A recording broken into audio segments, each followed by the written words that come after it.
Film zero के zero होने के बाद शाहरुख खान ने शायद तय कर लिया था कि वो धमाकेदार अंदाज में बॉक्स ऑफिस पर वापस आएंगे और ऐसा लगता है कि 25 जनवरी को रिलीज होने वाली उनकी फिल्म पठान उनके इस ख्वाब को हकीकत का रूप दे रही है। फिल्म के एक गाने पर तनाज़ा मगर मतनाज़ा गाने की बेतहाशा मकबूलियत ने बज़ाहिर फिल्म को रिलीज होने से पहले ही कामयाब बना दिया है।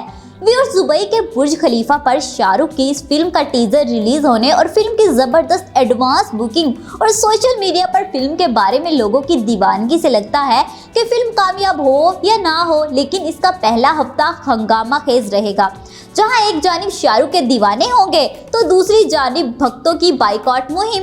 लेकिन ये बाइकॉट और एहतजाज की भी एक अलग ही कहानी है, जिसके बारे में सिर्फ इतना ही कहा जा सकता है कि बदनाम जो होंगे तो क्या नाम ना होगा।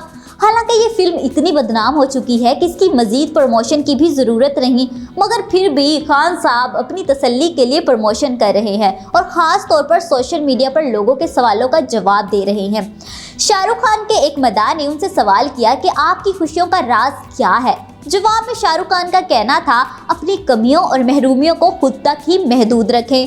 नाज़रीन, शाहरुख के साथ साथ आजकल उनके बेटे आर्यन खान का नाम भी मीडिया और सोशल मीडिया पर छाया हुआ है, लेकिन किसी और वजह से। पहले उनका नाम एक पाकिस्तानी अदाकारा के साथ जोड़ा गया जो इन्हें नए साल की तकरीबात के मौके पर दुबई में मिली थी, जहां उन्होंने आर्यन के साथ ली गई एक तस्वीर सोशल मीडिया पर शेयर की थी। फिर क्या था, तस्वीर वायरल हुई और साथ ही दोनों की तस्वीर को नाम भी दे दिया गया और अफवाहें उड़ने लगी कि आर्यन इन्हें डेट कर रहे हैं। लेकिन जल्द ही पाकिस्तानी अदाकारा ने मीडिया को आड़े हाथों लेते हुए ऐसा लताड़ा कि अफवाहों का बाजार वहीं थम गया। पाकिस्तानी अदाकारा सादिया ने कहा कि वो आर्यन से मिली, उनके साथ तस्वीर बनवाई, बिल्कुल वैसे ही जैसे दूसरे लोग बनवाते हैं। सादिया ने बताया कि आर्यन बहुत अच्छे हैं और बातहज़ीब इंसान हैं और ये कि तमाम अफवाहें बेबुनियाद हैं। ये बहुत अजीब है कि लोग पूरी बात जाने बगैर ही कहानियां बनाना शुरू कर देते हैं। खबर के नाम पर कहानी की कोई हद होनी चाहिए।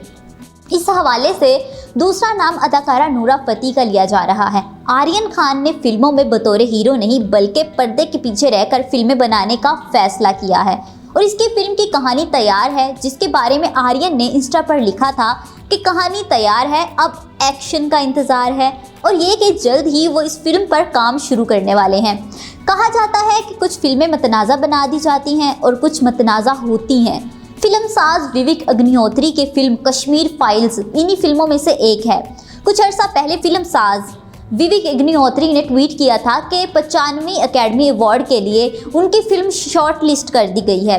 इतना ही नहीं जनाब, बल्कि फिल्म के किरदारों में से एक किरदार भी बगले बजाते हुए ट्विटर पर जश्न मनाने लगे और मुबारकबाद देने लगे, जिस पर बहस का एक नया सिलसिला शुरू हो गया।